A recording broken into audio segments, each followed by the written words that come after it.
Hey guys, in this video I'm going to show you how to open Outlook links in Chrome instead of Edge.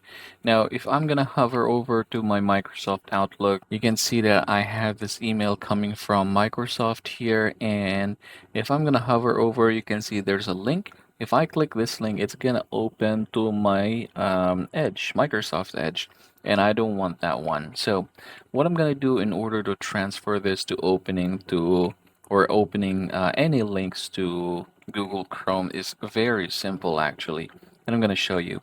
Go ahead and click this Windows right here and go ahead and type default apps. Go ahead and open that one, and then from here you're going to go ahead and scroll down to locate Google Chrome. I'm going to click this over here, and the first thing that you are going to do is make sure that Google Chrome is set to default, so click this one. And you will notice that some of these are going to change, so that's very important.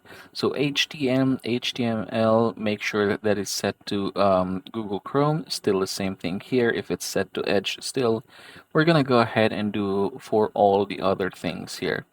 WebP, this is photos. And then XHTML, we're going to set those to Google Chrome. Now, the most important or two most important here is HTTP and HTTPS. So majority of the links are going to be utilizing these two. So make sure that you turn this to Google Chrome.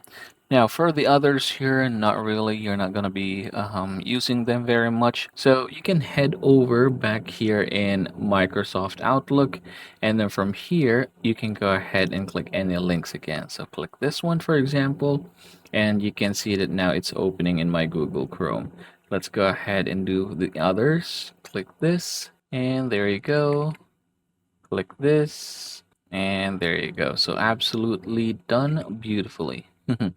All right, everybody. So that's the easiest way in order for us to open Outlook links in Chrome instead of Edge.